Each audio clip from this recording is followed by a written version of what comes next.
Yeah.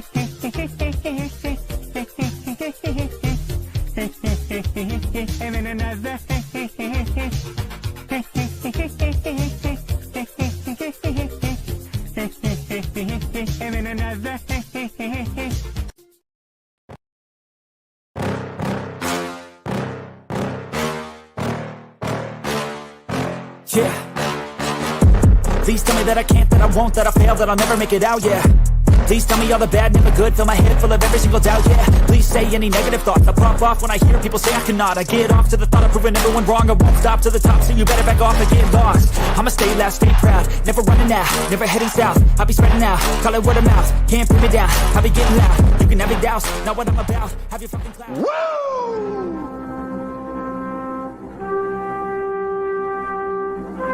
It's showtime, folks!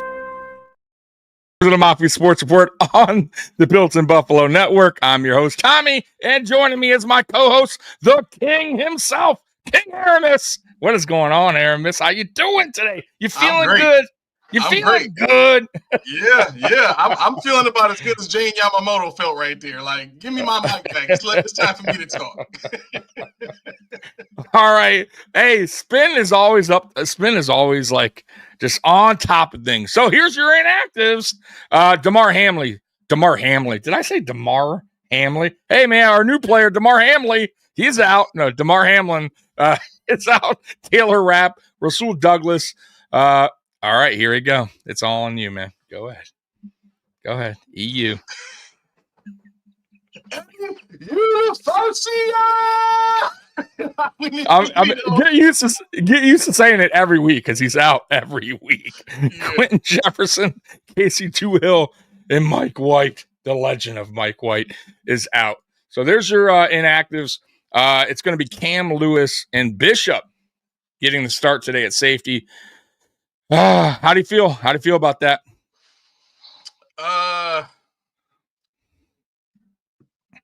I'm not sure I really know how to feel. We're talking about the game, right? Not Micah Hyde. Talk about the game right here. No, so there's the confusion for me is well, not confusion, I guess, but the stipulation or the caveat. I am the caveat king, by the way.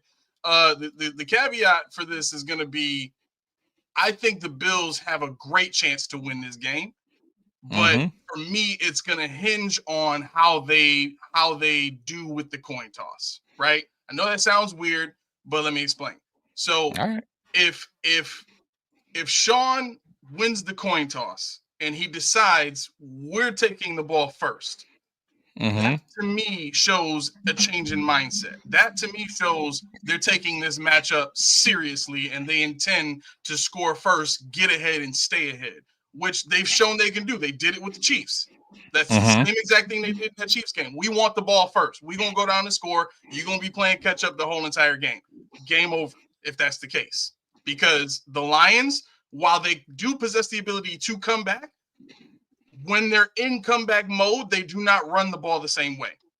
They're probably the most consistent team in terms of running the ball and not getting away from it.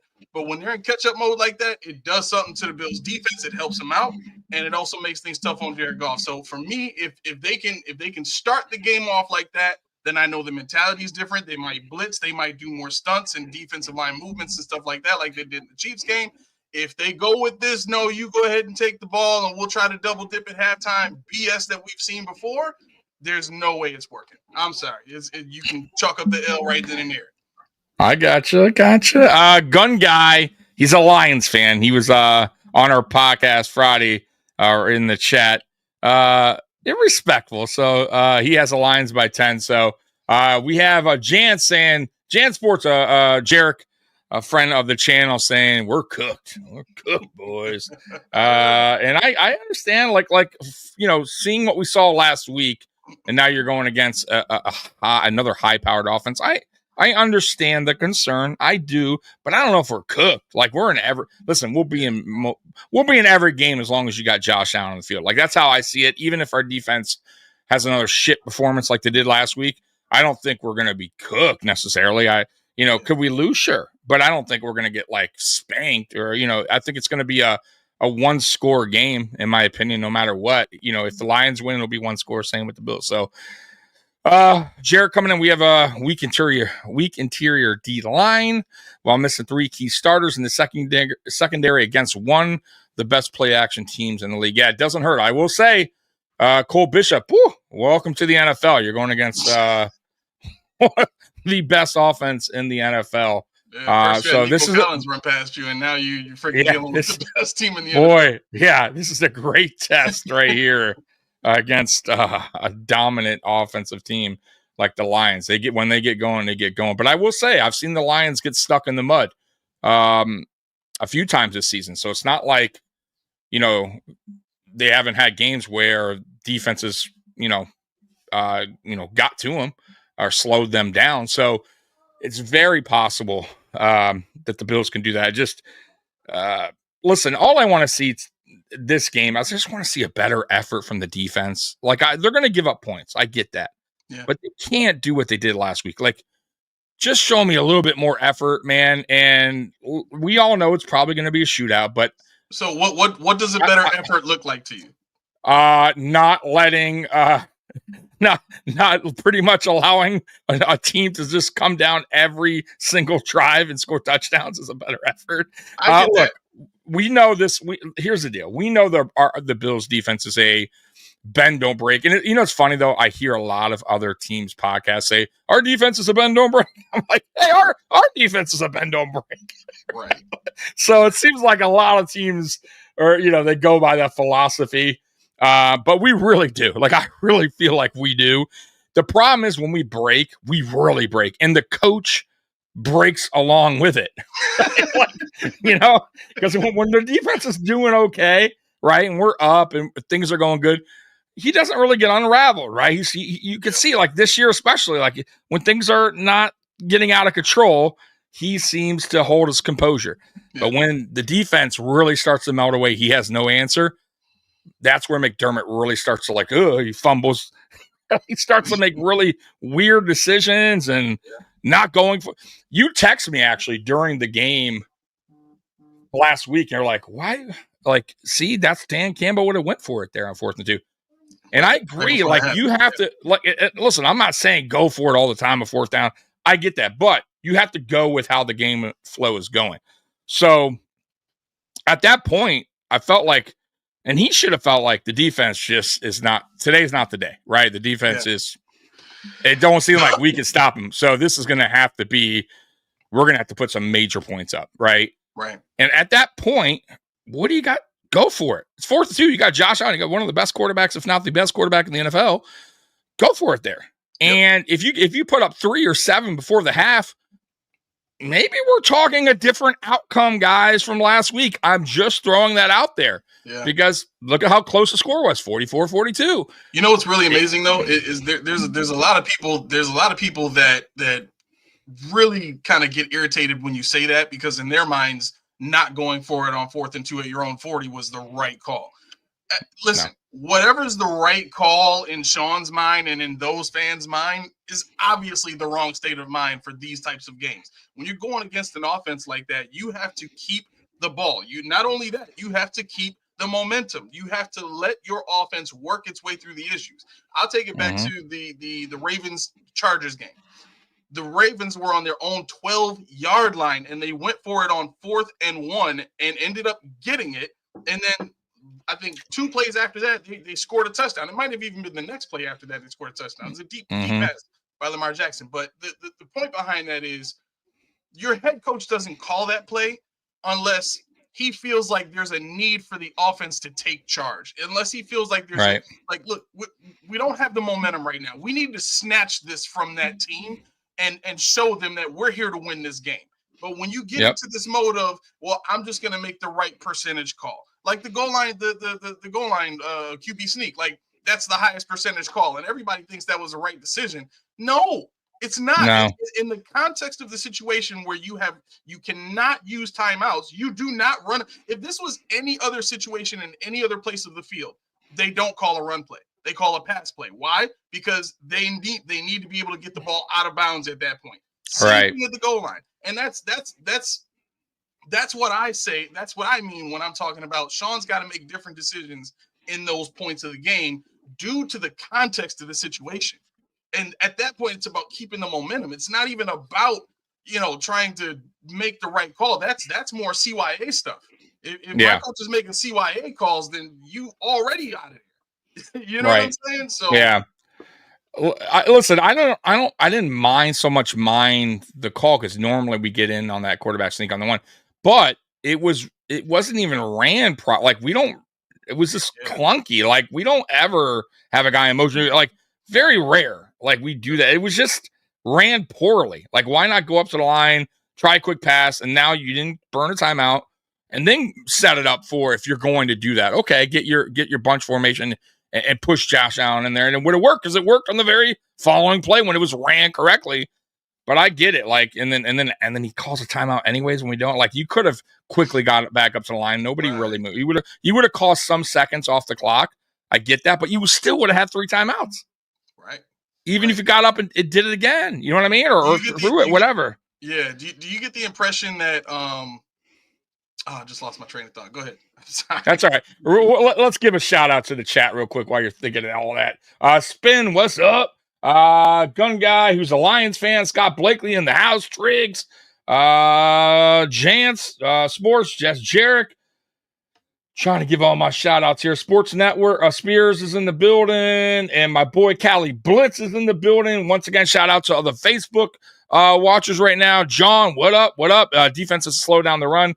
Yeah, I think we definitely need to do that. Make them more one-dimensional. Go Bills. Go Bills, Victoria James. And if I'm Beth, what's up? And if I missed any of you guys, I apologize. I'll try to get some of your questions. I don't understand the NFL draft lottery. It's a weird question. Let's go Buffalo. Let's get it, Chris. Roasted kneecaps. Yep. Let's see. Is Dalton playing with the brace? Dalton is playing today. He's not ruled out, so he is playing today. I don't know about if he's playing with the brace. I would assume he is, but he is playing today, so that's good news. And Keon Coleman. So there is some good news in this game offensively. Keon Coleman returns. Dalton Kincaid returns. So I expect the offense to stay hot from last week. I do. I will say. Let me ask you this question. Are you a little concerned we didn't really have a practice this week? Because we had like a light practice Friday. Other than that, we had 0 practice. No. Or is that a good thing as far as like just guys just being at home watching film, resting their body up? Yeah.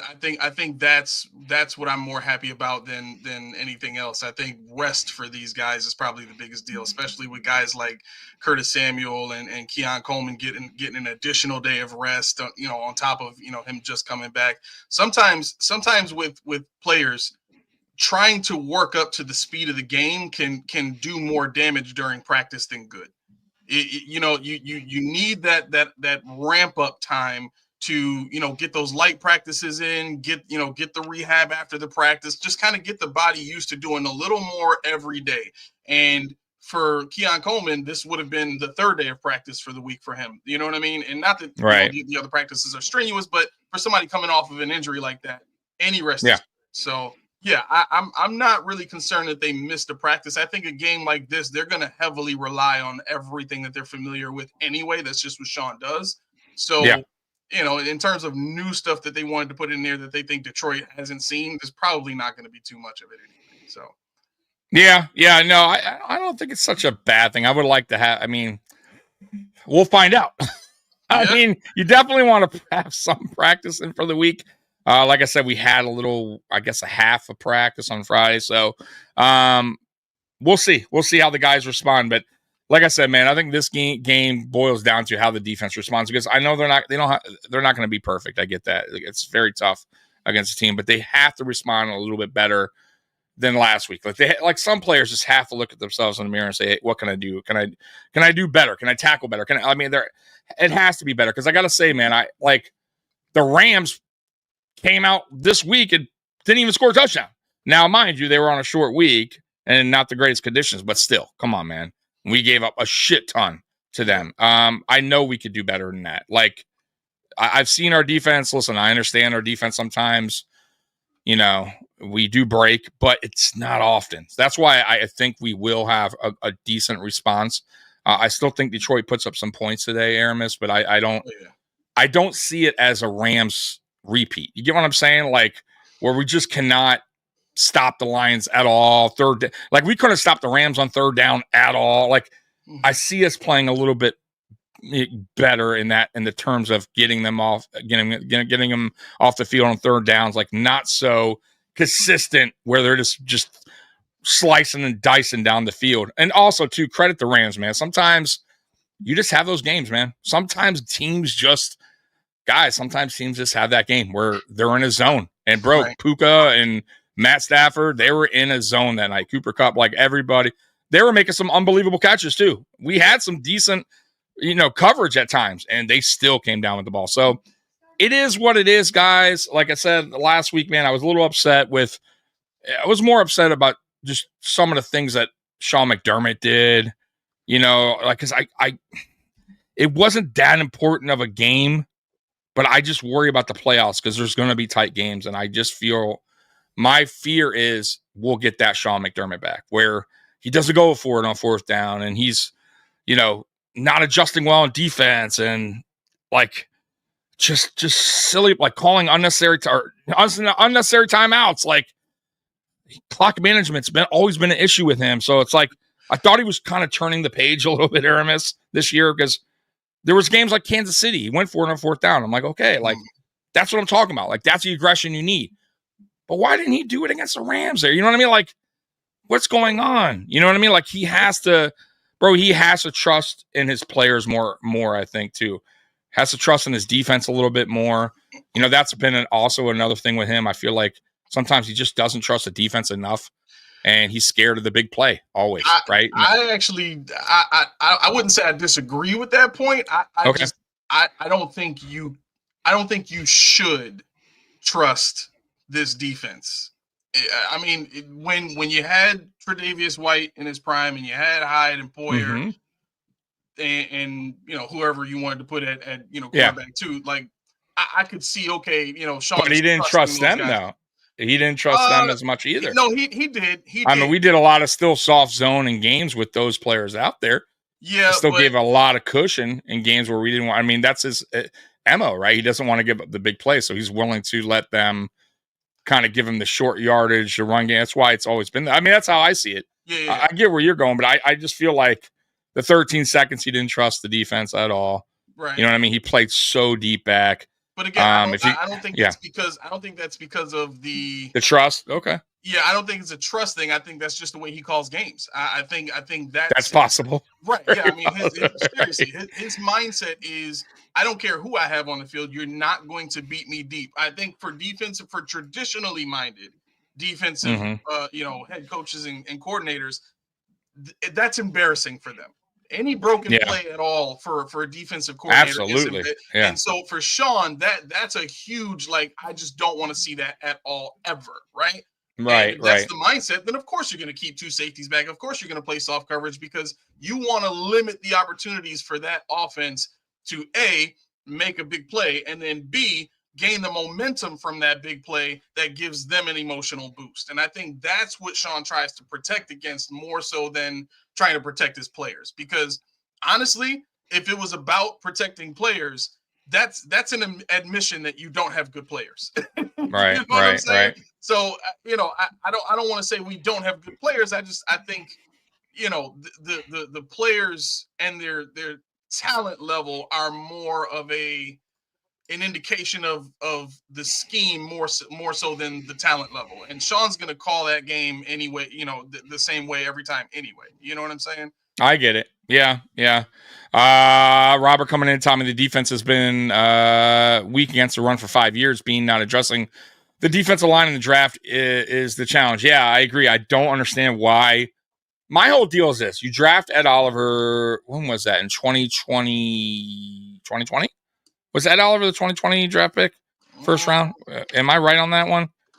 I'm pretty sure I am right on that. It's either 2019 or 2020. He was drafted in 2019. Okay. So you draft Ed Oliver in 2019.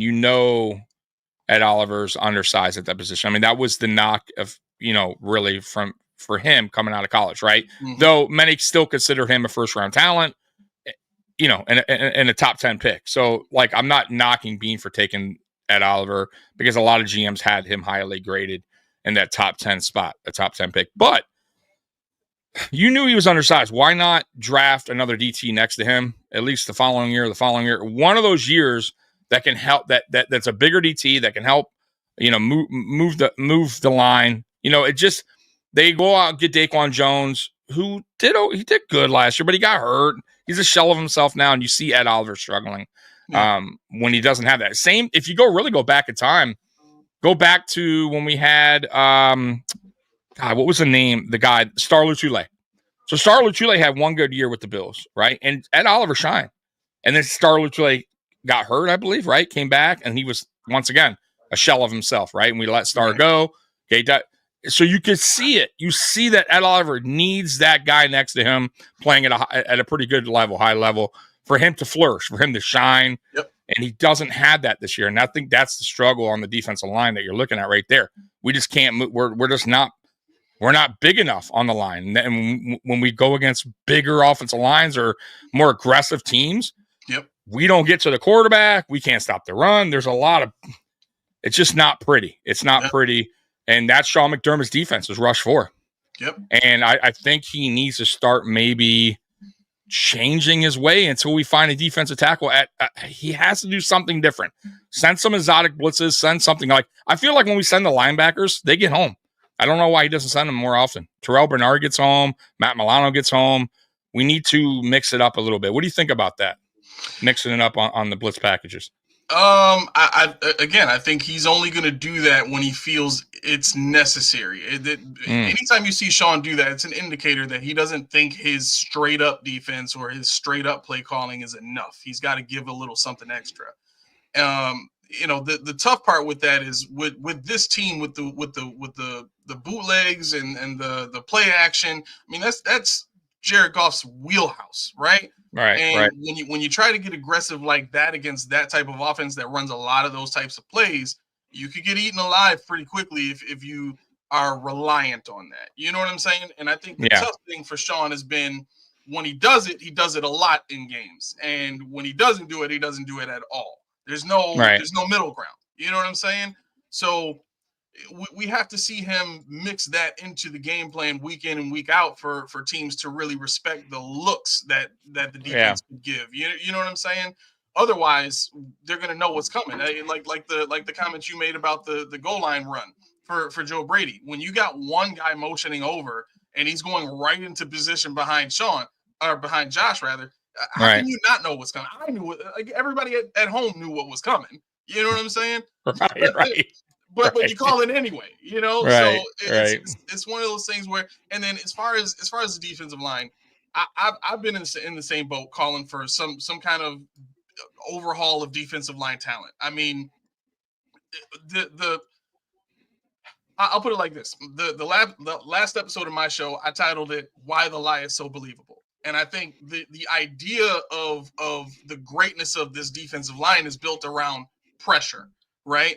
But we have to, as a fan base, define exactly what pressure is and what pressure does, right? Because if you think about the generalized understanding of pressure, it's you're getting close to the quarterback and you're kind of, giving him a sense that you're almost there, about to get him, right?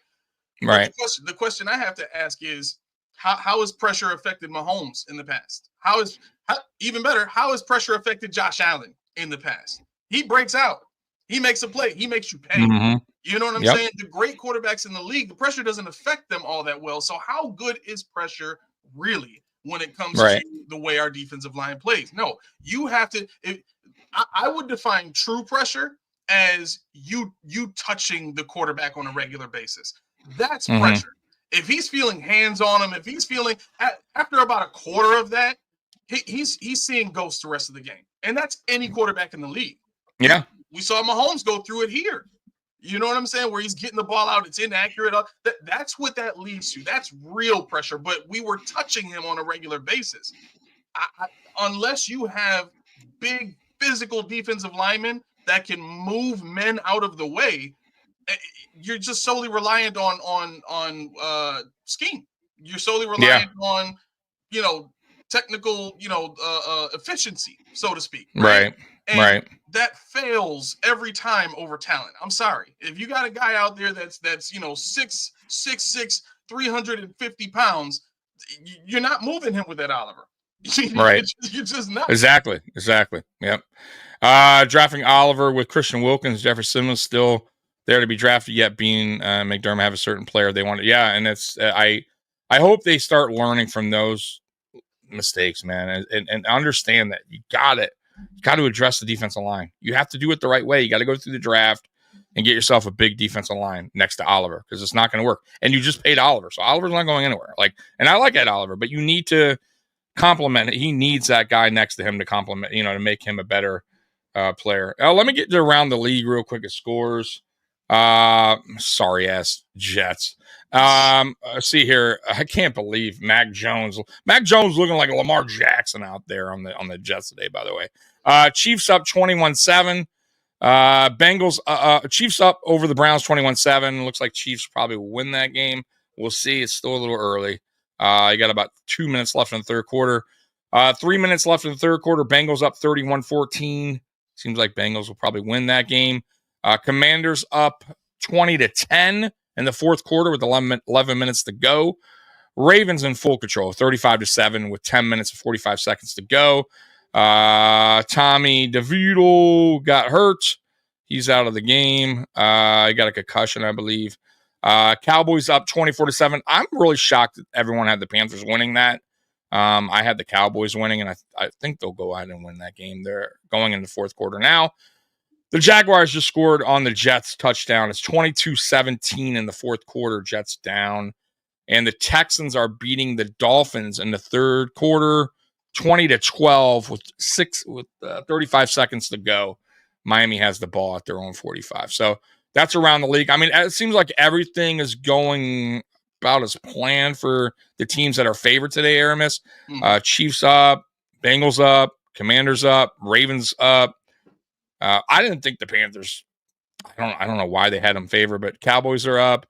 The Jets and the Jaguars, I still think the Jets can win, but my God, they're so terrible, Aramis. And the Dolphins are losing to the Texans.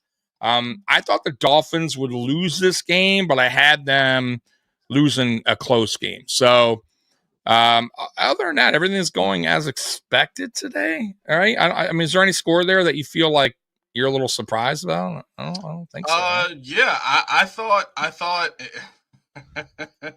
and I hope none of my guys from the show are watching this, because I am going to say this. I thought Jameis would do a little bit better against Kansas City's defense. I'm not a huge Jameis Winston fan, but he's been great for that team. They've been moving the ball, and the Chiefs' pass defense has not been that great this season.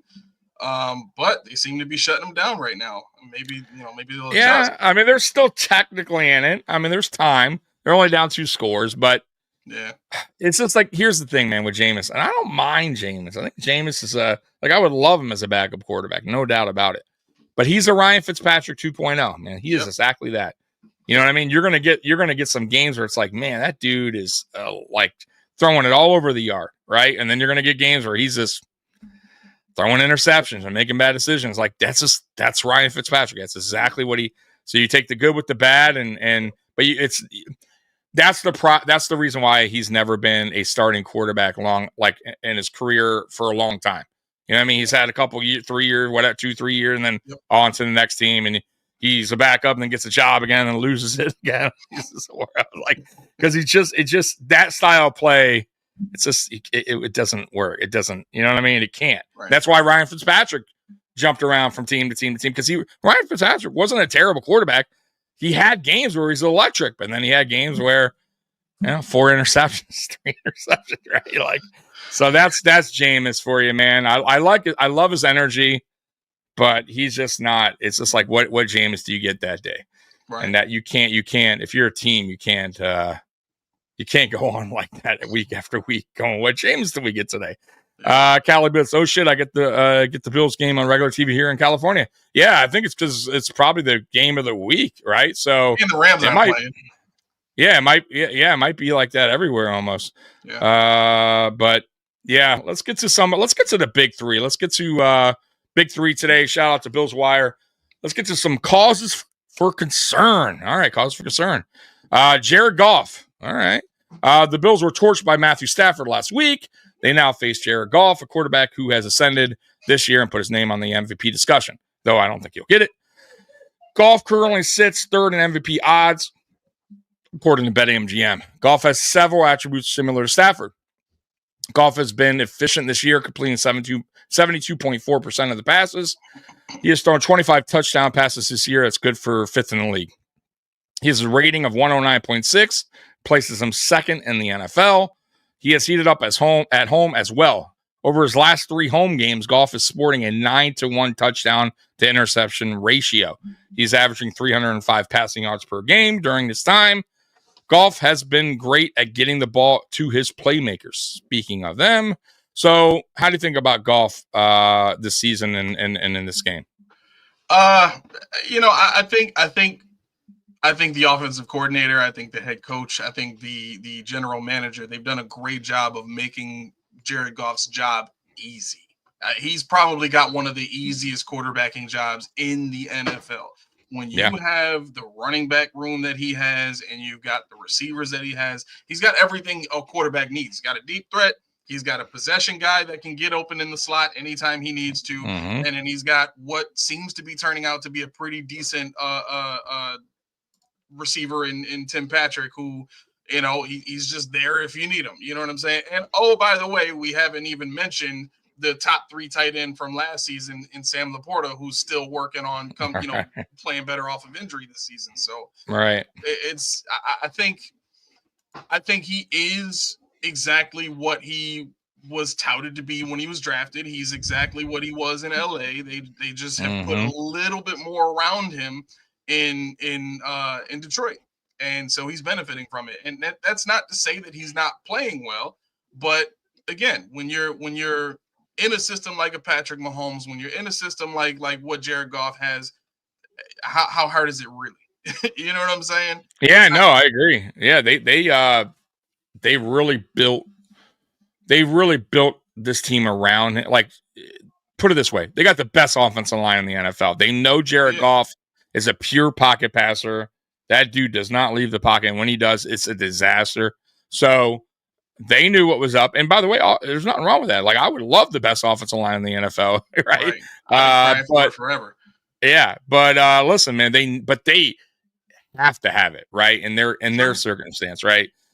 Because it would be a nightmare for them. Because Jared Goff under pressure, he does make mistakes and costly ones. He throws interceptions when under pressure. He fumbles the ball a lot when he tries to move around the pocket. He's just, but if he's clean, Jared Goff's a good quarterback. There's no doubt about it. And he has talent all around him, not just the offensive line who are the best in the league. He has them, St. Brown, tight end, 2 dynamic running backs. Like, bro, the guy has talent around him, and they built the team. JMO, that is a very good offensive team. I don't know about Goff's future in Detroit. I think they need to address that soon because the NFL is just not, you have to be somewhat of a mobile quarterback, I believe, in the NFL to make it work. And we'll see. But either way, he's doing his job. But once again, I've seen this Detroit team. I live in Detroit. There's been games where that offense shuts down at times. So can Buffalo shut them down? It's very possible. Like, I understand. Like, I think a lot of Bills Mafia is looking at last week and just like, oh man, Detroit's just gonna just put 40 on us. Like, I would kind of pump the brakes on that. I'm not saying they're not going to score a lot. They probably will. They're probably getting because I'm almost thinking 30s, like somewhere in the 30s. I'll tell you my score prediction later, but I don't know about in the 40s or they're going to spank us or anything like that. Like, they have a good offense, but the one thing about Buffalo this year, right? We're probably 15th in the NFL in total defense, but we're really good at turning the ball over. And what did we do terrible last week? or didn't do at all, no turnovers. First game, no turnovers. So the game could be different if Buffalo gets some turnovers this game. And we're used to getting turnovers, and we didn't get one last week. And I'm just throwing that out there. Like, we were really good at turning the ball over, and it does help out the offense, obviously, right? Because a lot of times we score off those turnovers. So let's see if we get some this week. I think the game plan for me, for this team should be to stop you need to stop or slow down the run and make them one-dimensional. Yeah, you gotta blitz it. You gotta make them one-dimensional. Yep, gotta make them one-dimensional in this game. So let's get to the next thing. Amon St. Brown, man, he's really good, man. I really like that player. Amon St. Brown has the chance to break out in this game. St. Brown has been quiet over the past 3 outings, going scoreless in this time. Prior to this spell, St. Brown scored touchdowns in 8 consecutive games. Even so, St. Brown is 4th in the NFL with 81 receptions. He's 11th in receiving with 863. Buffalo could be down a few players in the secondary, which we already talked about. Starting cornerback Rasul Douglas is out. Safety Taylor Rapp, I'm going to tell you right now, he's out. Damar Hamlin is out. Furthermore, CB1 has arguably his worst game in a Bills uniform last week. I don't think it was terrible. I thought he didn't play good, but I thought he was the best corner out there. In his only game against the Bills, St. Brown caught 9 passes for 122 and a touchdown. After watching the Rams' Puka Nacua go off on the Bills last week, it would not be surprising to see St. Brown have a stellar performance. Your thoughts on St. Brown? I think Shakir's better. Hot take, man. You can call it what you want. I think Shakir's better. I do. Hey. Yeah. All right. Yeah. Amon-Ra St. Brown is a great route runner. He is very, very tough to cover, but he doesn't have the breaking tackles, the run after catch. He doesn't have the juice that Shakir has. Shakir is actually faster than Amon-Ra St. Brown. He's bigger than Amon-Ra St. Brown. Shakir is one of those players where he could literally play anywhere on the field. He is just being asked to play in the slot right now. That's how good Shakir is at an NFL level, right? So I like Amon-Ra. I think he's a dangerous receiver, but we have Shakir. And if Taron Johnson has already seen Shakir in practice, I don't think he's going to struggle too much against Amon-Ra St. Brown. But I do think the Bills are going to play a lot of zone today. I don't think they're going to even try to play man against these receivers. Yeah, Teron had a bad game last week. That's rare of him. Yep. He'll bounce back. Remember when that's what I'm talking about. When guys, why I feel like this game, the defense will bounce back because there's certain players that I think everybody for the most part had pretty bad performance last week, and you don't see that often, from like players like that, like Teron. You know what I mean? So I think Teron bounces back for sure and has a better game, but we will see. We're going to find out shortly, about an hour or so, a little less than an hour. All right, next up, defending the run, something we haven't been really great at this year. The Lions have 2 running backs who could feast on opposing defenses. Jahmyr Gibbs and David Montgomery have combined for 1,777 yards on 358 carries. They have a whopping 22 combined touchdowns, with each registering double-digit scores. Gibbs has been more explosive, while Montgomery has been the efficient power back. Buffalo will have their hands full with both of them this week. Buffalo is ranked 19th in rushing yards allowed per game. Not good. We got to tighten that up, man. But we haven't really been great against the run in general. Like, this is nothing new. We just got to slow them down. Got to slow them down and make them one-dimensional, like I said, man. And honestly, man, that might just boil down to just the offense and Josh Allen just, scoring points. I mean, and making them have to beat us in the air. At the end of the day, we I don't know. This is a tough game, man. We'll get to it in a minute, guys. But man, I'm on the fence. I don't know. I mean, I think Buffalo can win, but damn, dude, tough. No, Sean, the way Sean built this defense, it just shows his concern is not stopping the run. If you understand the foundation of the defense is not to stop the run, but to prefer that the team does that in order to try and win games, because you think they are not going to be able to do it well enough to sustain against your offense that can go down and score touchdowns every time. that they're asking for whatever the Rams gave them. They're asking for whatever the Ravens give them. They're asking for whatever all these teams are going to give them in the run game, and that's what they want. They feel they can. Well, Sean feels that they can win that, right? And that's a problem. Listen, if they do not score first, this is going to be an extremely hard game for this defense. It just is. Oh, Aramis, you're stressing this out, man. Third down defense wasn't there last week. The Bills are playing again. The Bills are playing against an explosive offense. Simply put, Buffalo's defense needs to find a way to prevent drives from continuing and get off the field. Detroit is number 1 on third down defense, allowing only 31.3% of successful attempts. Buffalo, for their part, is ranked 25th, allowing 43.2% of successful tries. Buffalo's defense was putrid. I'm just going to say it. Buffalo's defense was shit on third down opportunities against the Rams last week, allowing 11 of 15 third downs to be made by LA. In a 2-point loss, one drive stops could make the difference. Absolutely. And then we'll get to this right here. Coaching. Dan Campbell has pushed all the right buttons for the Lions this year. He's been aggressive when necessary. Campbell and his staff has schemed tremendous game scripts and decision-making while addressing a slew of injuries to the team. He has learned from his erroneous decisions from last year's NFC Championship game against San Francisco. It was gutsy when he called for a fourth down conversion late in the game against the Packers. Expect Campbell to put the pressure on Bills throughout the game on Sunday. And that's what he does. And I hope, honestly, man, McDermott should know this, right? Yep. They're probably going to go for it on fourth down, and it could happen wherever. It really, I don't always agree with that, by the way. I thought that was a foolish decision he made against the Packers. I believe, was it last week when they played the Packers and they went for it on their own 30 and they didn't get it? You got that you can't do, in my opinion. I understand you trust your offense, but certain things like that I don't like necessarily, because you put your defense in a bad position right away. But overall, though, I mean, like I said, once again, that just goes to show you, though, if you're McDermott, you got to expect that, and you got to expect it, and you got to tell your defense to expect it.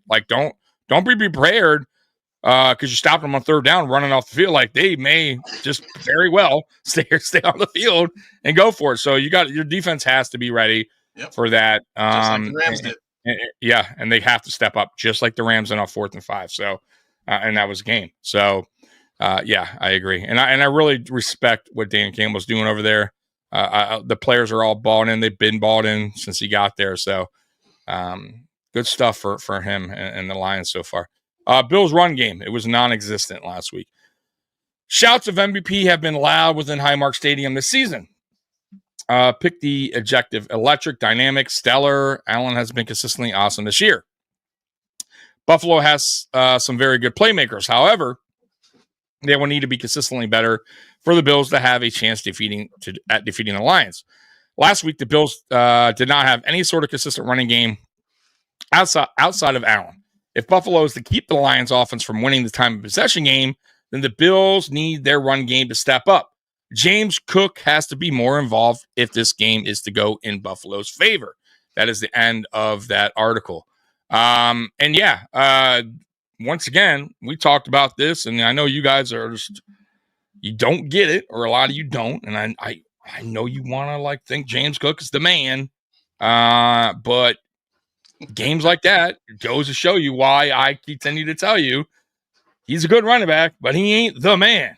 He's not dynamic. He's not a guy that can work behind a subpar offensive line or whatever. He's just not that guy. He can't make things he can't do it himself. You know what I'm saying? There's some dynamic running backs that can work behind a subpar line and still get yards and still have a 100-yard game. That's not James Cook. James Cook needs the offensive line to play pretty much perfect for him to have a 100-yard game. I'm going to be honest with you guys. There's a reason why James Cook right now is where he's at in rushing yards. Not good. I like him, but once again, he only got 9 carries last week. I get that, but things got out of control, and that's how games get. You have to go to the passing, but I want to see more Ray Davis. 0 carries. Like, why? What's going on? Exactly. You know what I mean? Like, because Sean doesn't trust rookies. That's why. And it's weird because when Ray Davis got his opportunity, or when he's gotten his opportunities, Ray Davis has flourished. So I don't understand why you wouldn't at least mix it up. I'm not saying take the ball out of James Cook's hand, but mix it up. If James Cook clearly is struggling and the offensive line's not really, doing their job on run blocking, try Ray Davis. Mix it up. Get a guy that can pound it in there. At least soften up that defensive line, and then you get James Cook rolling. Once that defensive line is a little softened up, that's how it works. You know what I mean? Like, that's how I see it, and it's okay. And if Ray Davis is running the ball better, you keep Ray Davis in there. Mm-hmm. But he doesn't do it. You don't very rarely see Ray Davis in the game. He doesn't get a lot of carries. Like, for me, you need that. Ray Davis needs to carry the ball at least, 7 times a game. I mean, I'm being nice. I mean, that's minimum. Yeah. Give him at least 7 carries. You know what I mean? Give him something. Yeah. But yeah, I need to see a better performance today with the running backs. 9 carries is not enough. You have to get that going. That opens up play action passes, soften up the defensive line. I don't even care if you're running Ray Davis, he only gets 2-3 yards. You're softening up the defensive line every time you go through. You're making them pay for every tackle they're making, especially against Ray Davis. He's a power back. That's what he does. Yep. So I need to see that. What's your thoughts on that? If you just look at what the Lions do with their running backs, that's exactly what the Bills need to do with their running backs. We basically have the same type of backfield that they have. We have the contact balance guy that can break tackles and get those tough yards on first and second down. And then if you want it, you still got James Cook that can go out there and catch passes and make plays in the passing game. The only thing the only difference I would say between a Jahmyr Gibbs and a James Cook is Jahmyr Gibbs is not dependent on to stay in there and pass block the way a James Cook would be. You know what I mean? And the big reason for that is the Lions offensive line is great. The Buffalo Bills offensive line is, they're pretty good, but they depend more on Josh Allen breaking tackles and getting out of sacks than anything else. So they do need to keep that running back in there just in case they blitz or if they, you know what I mean? So I think that's why James Cook doesn't get that role. I think if James Cook was a better pass blocker, that would absolutely be his role. I think they would absolutely be comfortable giving Ray Davis those carries because they'd be able to use James Cook the way he was intended to be used when he got here. Right. Yeah. I just like I said, guys, man, y'all can, say what y'all can be mad at me all you want and mad at King Aramis about our thoughts on James Cook, but when he's not here in a couple years after his rookie deal, you guys will come back and say, we love you guys. We love you, King Aramis and Tommy. You were right. James Cook he was okay. He was just okay. I like how this king name is. Isn't that a good one? It's growing on King. It is growing on you. We're gonna have a little king King Aramis, man. I do like it. It's catchy. Yeah. All right. Good. Calm down, King. All right, my head's all right here. Right yeah, man. All right. Let's get to the next thing. Let's get to the keys to a victory, huh? Let's get to some keys of victory. All right, attack the Lions man coverage. Absolutely. Look at Keon right there. All right. The Lions are a defense that stays true to who they are. According to PFF, they currently rank first in NFL in man coverage rate at 42.4 and dead last in zone coverage rate 53.2. They rank in the top 3 in defensive success rate while in man coverage. They will line up man-to-man and make opposing receivers win their matchups. Buffalo's OC Joe Brady has provided quarterback Josh Allen with simple looks to beat man coverages this year. If Allen can take advantage of the one-on-one matchups, it will be a long day for the Lions secondary. Look for Allen to lean on Amari Cooper against man, and if Keon Coleman can play, he is usually a mismatch in one-on-one with his athletic ability. So how do you feel about that man coverage of the Lions? Josh is gonna eat it alive. I mean, Yeah. we don't even need to worry about what Amari Cooper is gonna do, what Keon Coleman is gonna do one-on-one. Josh himself is going to eat man coverage for breakfast. I'm telling you. Listen, I got him on one of my fantasy teams. He's probably gonna win me my matchup this week to go to the next round of the playoffs. Yeah. Spin says, by the way, never gonna say I'm right. Ever. Come on, not right for anything. You're always wrong. No, yeah, just me. I'm just the wrong guy. I'm wrong. Damn you, Spin. Joe Brady, he's better not try to be smart today and just attack the weakness. Yes, I agree. I agree with that, dude. Yep. That is absolutely right. That's one thing I'm with you there too. That's one thing Bills have done the opposite of. For some odd reason, we'll go into games. It like drives me fucking insane, Aramis. We'll go into a game, and the whole lead up to the game is like, I don't know. Let's just say whoever. Let's say Seattle. Seattle's the worst against the pass. We'll run a lot. Or this team is not. Both safeties are out. We don't throw deep. You're like, they're terrible against the run. We don't run at all. Like we do the opposite of whatever their weakness is. Yep. And we don't attack it. I never get it.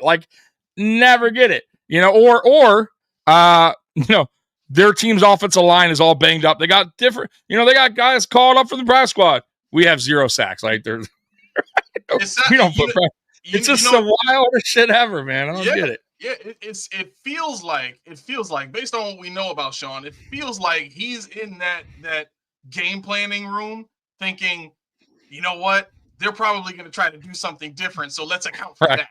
You know what I'm saying? Like he thinks that people look at this Bills defense and look at this Bills offense and say, man, we got to do something completely different to stop these guys. No, maybe for your offense, yeah, but your defense.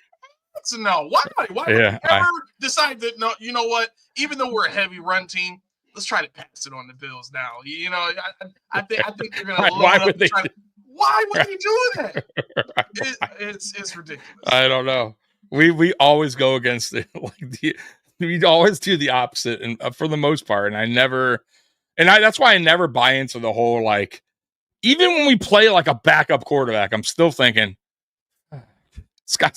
watch this guy's for some reason going to get yards on it. I just know it. Yep. He's not going to be terrible. Like Skylar Thompson in the playoffs. I'm like, we should have blown them. Bro, are you kidding me? They made a game of that with Sky. Right. By the way, Skylar Thompson got cut today, waived today or yesterday. That's Skylar Thompson. Terrible. And we made it a game. He made it a game. Guys, that's unacceptable. That's what I'm talking about. Like shit like that just drives me bonkers when it comes to Sean McDermott. Bro, if I'm going against that, I am putting all the pressure on him. I am fucking, dude, I'm daring him. I'm sending heat all over. Like Bill Belichick. That's why do you think Bill Belichick was so great against rookie quarterbacks, against backups? Bro, he showed them 0 respect. Exactly. None. Fuck you. I'm gonna come and fucking bring it. I'm gonna fucking dare you to throw. I'm gonna bring the heat, boy. And we don't do that. We respect we respect it. Soft zone. It's still Skylar Thompson. You never know. Right. You gotta be humble. You can't be believing in yourself. Right. Jeez. Golly, man. Roy says he's waiting for Brady to call his next trick play. I don't know if he'll ever do it again. I think Sean McDermott just went in there and just probably gave him a earful.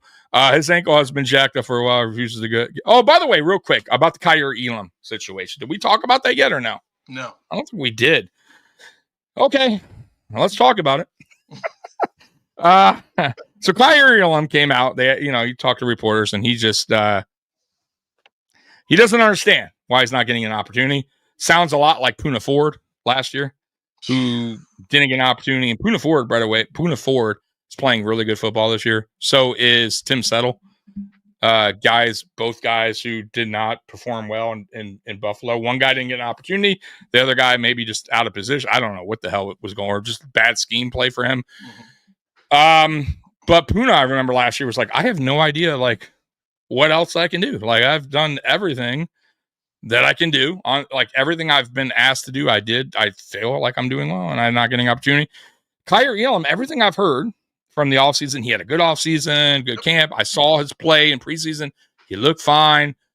Yeah, sure, some PI calls here and there, but every time, at least for me, that Elam's been on the field, he's made some plays. Like he's had a turnover, interception, good tackle. Now, yes, he's had some pass interference. Like that's his knock, and I get that. But if you go around the league, a lot of the guys that cover man that are physical have a lot of PIs on them. Look at Sauce Gardner. Yep. There's a lot of PIs on him. And I'm not comparing him to Sauce. I'm just saying a lot of the guys that are sticky defenders will get called from time to time. Pass interference, probably once a game, twice a game. That's just that's how they play. You know what's funny about that though? It is even if you started Elam and he got those pass interference calls, that 15 yards or whatever that distance is, you're giving the defense that anyway with the soft zone coverage. This bend, exactly. You know what I'm saying? Like right. You want them to get to the 20-yard line anyway. You want them right. inviting them to the red zone so that you can tighten up on defense. That's what you want. So just let them play. Right. You know what it really is though. You know what it really is though is so the word from people who cover the Bills is he does not play as good as a Jamarcus Ingram or some of the other guys on special teams. And so that's almighty special teams, exactly. which sucks, by the way. Matthew Smiley is killing his chances of playing in the game. So yeah. Well, thanks, Smiley. No, yeah, good old Smiley. I think here's my deal on it, man. Look, if he's not right for your team, he's not right for your scheme, if you don't think there's a place for him here, you should have been known that. You should have stopped, should have just totally gave up and said, fuck it. Brandon had a meeting with Bean and said, let's just get whatever the fuck we can. Because honestly, at the end of the day, it's Bills Mafia's over it. Like, we don't even care. Like, if we got a fucking 7th round pick, I'm telling you guys, like, I know it would suck, but at the end of the day, I think we're all to the point where, like, fuck it. Like, thank God Christian Benford worked out. Yeah. I think everyone's over the Elam thing. When Elam leaves here, it won't be talked about because thank God Benford worked out. But I think it'll be talked about more that more than likely he'll probably be released next year or not even make the. I don't know, but you should have gotten something. Like McDermott should have said at the deadline, just get rid of him. Get whatever the fuck you can right now before it's too late. Because next year is his last year. No one's going to take. Why would anyone take him? Imagine becoming Stephon Gilmore.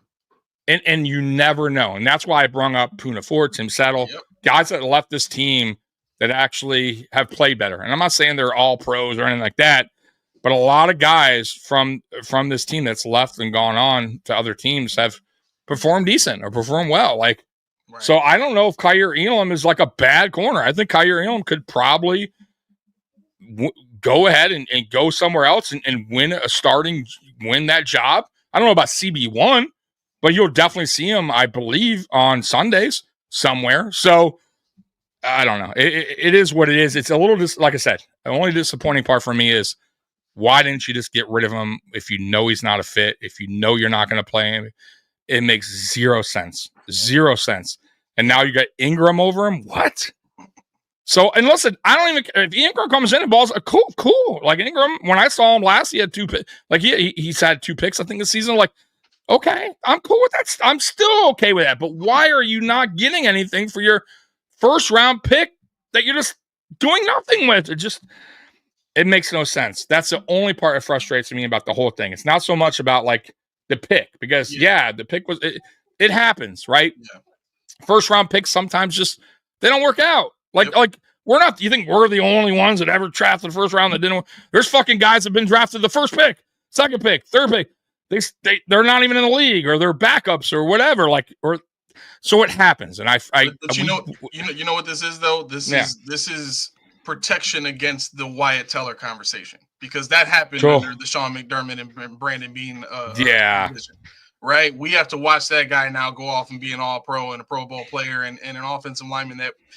Let's be honest. At the time, we absolutely needed, and we traded him for what? What did we get for him? Nothing. A 4th round. Yeah, 4th round, something like that. The picks I think we got for them turned out neither one of them ended up being starters. No, nothing. we gave up a Pro Bowler for peanuts, right? And I think when you look at Elam's skill set, he's by far the fastest and most athletic corner we have on this team. And for him to go to another team that plays man, if he were to go to Jacksonville, or if he were to go to Detroit next season, right? Yeah. Because let's be You're real. right. Carlton Davis is 27, 28 years. He might be older than that. He's getting up there, right? I think he could easily be replaced by a guy like Elam that can come in and he's got NFL experience and he's got winning experience and all that kind of stuff. Go to that team and play defense, and they play man coverage. So I think that's what they're guarding against by keeping him here and trying to make people forget about him by not letting them see Elam is, hey, right. At least if he's here, he can't hurt us somewhere else, both right. in the media and on the field. Stupid. It's just and the Wyatt Teller thing, by the way, and being admitted that when he went to the Browns, that he listened basically at the time was Bobby O.G. Johnson, terrible offensive line coach.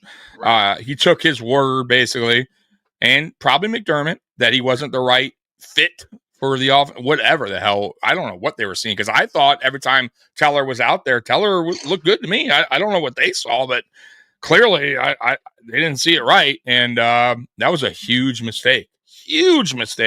And Brandon Beane admitted that. He understands that. And that's why he came out in the press conference like, I won't make that happen. I won't let that happen again. Meaning, I think he went on their advice only. He didn't really study it or look into it more.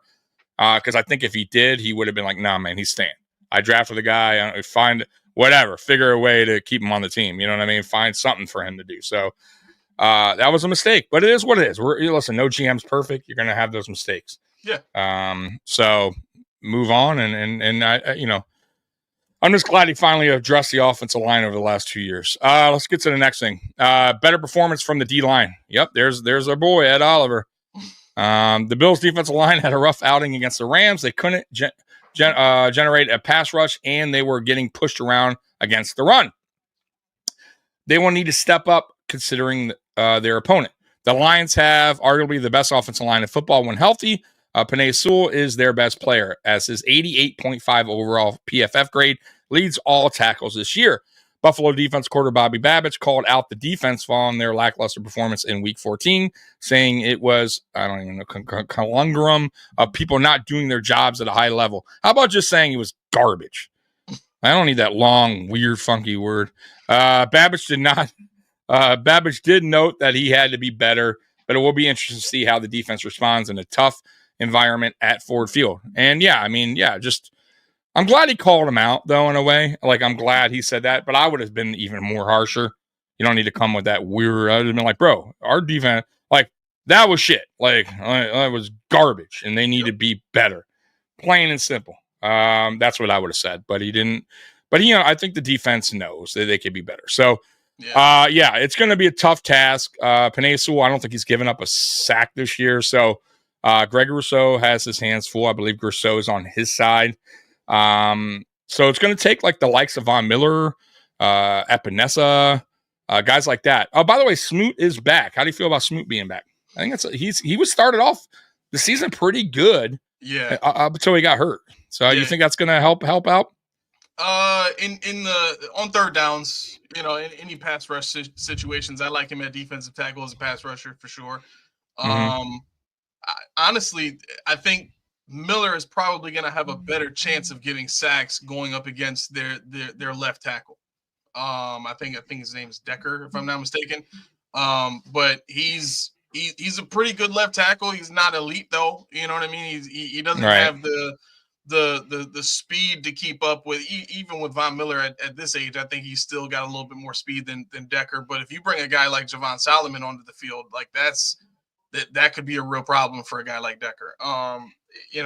That's where I would attack. I would put my pass rushers on that left side and just let them, work, throughout the game in terms of, developing their moves and then their counter moves and stuff like that. Cause that's what they do throughout the game if they have time. But,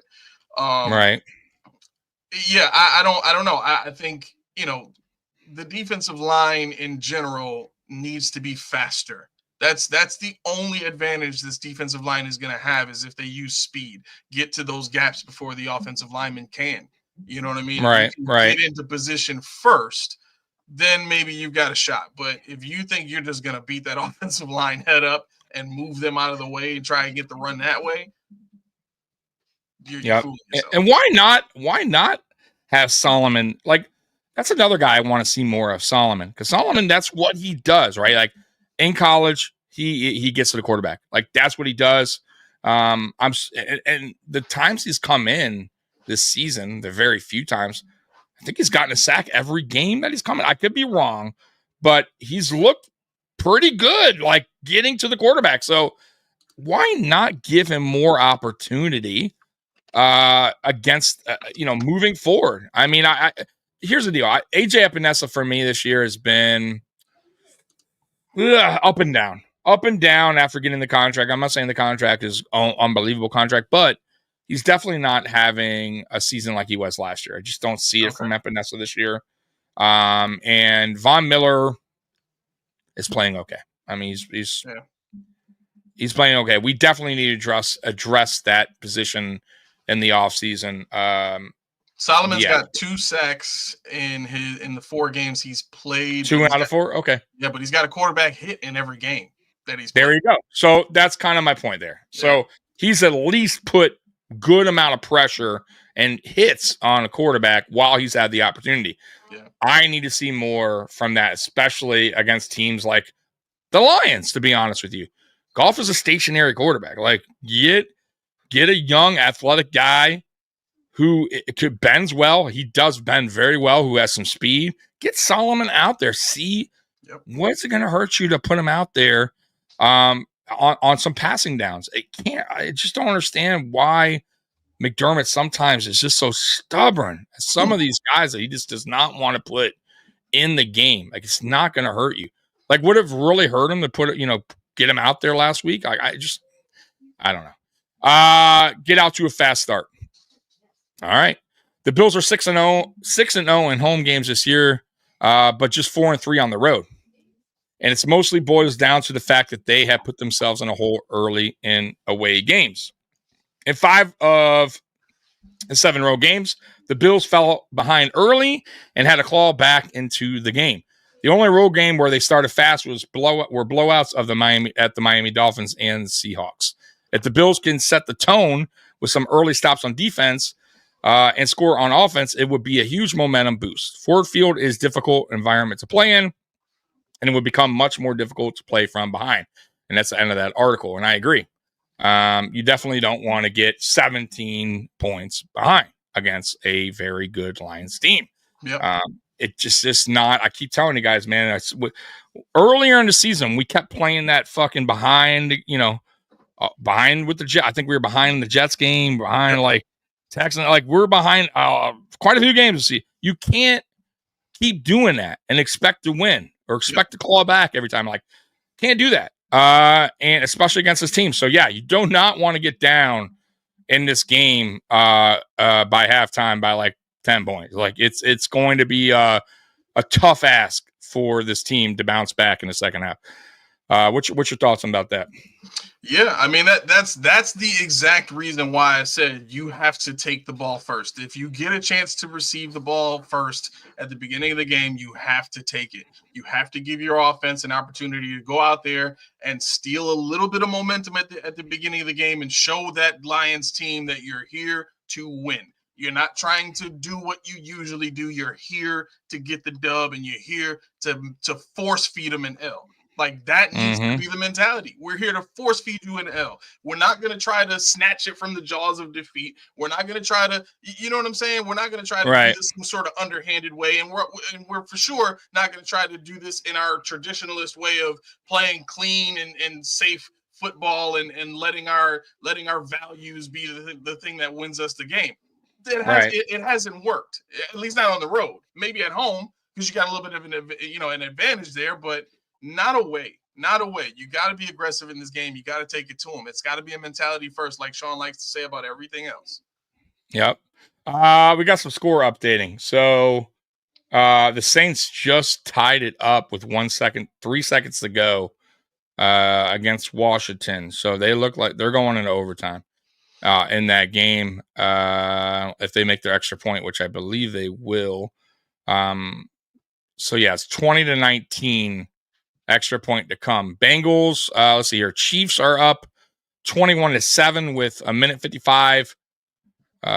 Cleveland has the ball, 3rd and 1 at Cleveland 45. So Chiefs are probably going to win. That's safe to say. Bengals are up 31-21. Bengals have the ball at Tennessee 10-yard line. 2 minutes ago, that game's over. Like I just said, the Commanders and Saints. Wow. So the Saints are going for a 2-point conversion. And the game is over. Let's see. They failed their 2-point conversion.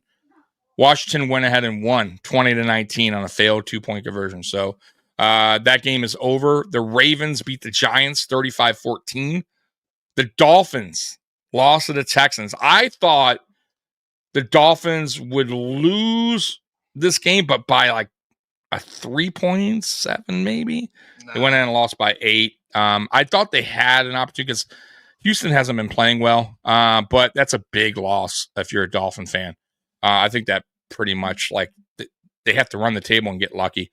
Cowboys are way up 30-14 on the Panthers. I still can't believe the odds makers had the Panthers winning. I know the Cowboys aren't that good, but come on. That defense has been playing extremely well.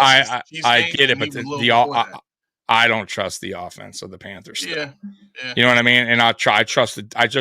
I look, I usually go with playmakers, and I think Dallas had just more on their side. I mean, I get the Panthers have been competing or playing better as of late, but I just feel like the Cowboys had more firepower.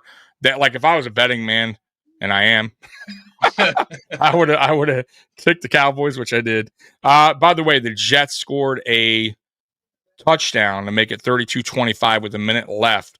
Jacksonville has the ball at their own 44. So that game's going to come down to this last drive here for Jacksonville. So that's your updates on around the league. So really, I mean, was there anything that surprised you there? I mean, overall, except for the Jameis thing, you thought you see a little bit better from Jameis today? Yeah, I did, but that's over. I'll take it. Okay. All right. Callie Blitz, Casey just got an interception. That's the game. So yeah, once again, so the Jameis Winston is Ryan Fitzpatrick 2.0. I keep telling you guys, which one do you get? Today was the bad one. Was the bad one. Let's see here. So let's get to this game in hand. So go ahead and let me know. Oh, by the way, guys, go ahead and put your score prediction right now while we're gathering ours. So that was an ugly throw by Jameis. I just saw the replay. Go ahead and tell me your King Aramis. Tell me your prediction of the game. The score prediction of King Aramis. I got this game. Again, if the Bills receive the opening kickoff and they start off on offense, I think the Bills win 38-35. If they don't, I think this is a game that might get away from the Bills defensively again. I think they might get another 40-burger hung on them. At that point, I would probably predict something more like 40-31 or something like that. I think that crowd getting the ball first and getting momentum first makes it an extremely tough atmosphere for the Bills, even for Josh Allen at that point. And I the way Josh has played this season, I would feel terrible for him to have to deal with that. But that's what it is. Lions are the best team in the NFL right now. All right, let's go to the chat. Spin says 38-27. Man, really giving it to our defense there. I mean, Bills 44-42. Sophia, nice. Okay. Yeah. And that is it right now with the points. I'll still wait for you guys' points. So I'm going to go. I'm staying away from the 40 thing because I've had bad luck when I pick 40. King Aramis.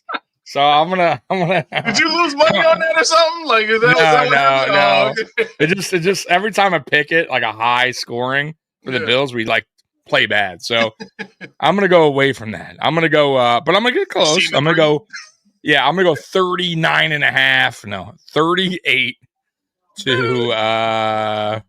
38-33.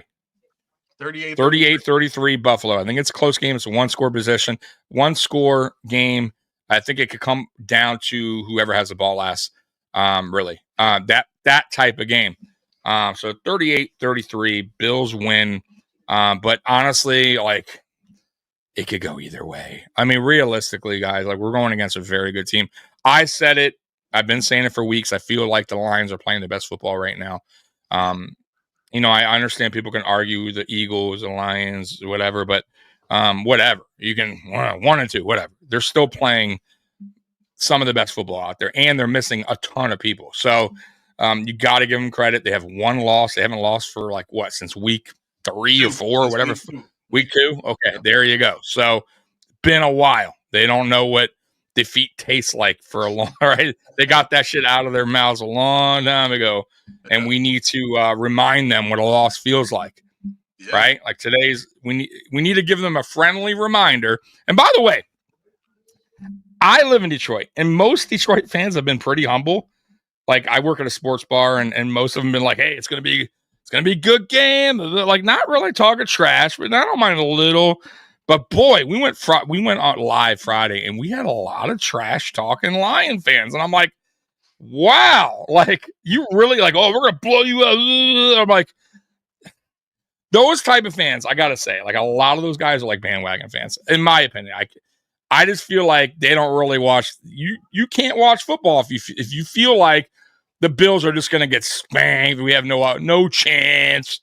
Yeah. Then you don't watch. You don't watch the game. You really don't know. Like, you're a straight up homer bandwagon fan. You're probably the first person to jump off the ship when shit ain't going right. Like, nah, bro. Like, stop. Like, be realistic. If you're a Lions fan, like, that's why there were some that were cool, but bro, come on. Like, even I don't. Fucking cheap, fucking Blues. We're gonna fucking spit you. Like, it's crazy to me. Some fans are just out of their mind, bro. But anyways, any last words, King Aramis, before we go? Listen, I'm gonna just get Go Bills out of the way now. And yes, listen, you always forget. Yeah. By the way, interception Jets. Game over. Oh, yeah, wow. Mac Jones was looking like Lamar until he wasn't. All right, so go ahead. They figured that one out. Hey, listen, for everybody out there that thinks like I do, prepare for a loss, but hope for a win. That's how you survive. That's how you end up not depressed in a game like this. Yeah, I'm with you. And I will say this too. I feel like the pressure's more on Detroit. Yeah. They got more to lose in this game than us, because Detroit loses, they're in a dogfight in that division with Minnesota. So if that happens, like I said, once again, I feel like they have the pressure on them way more.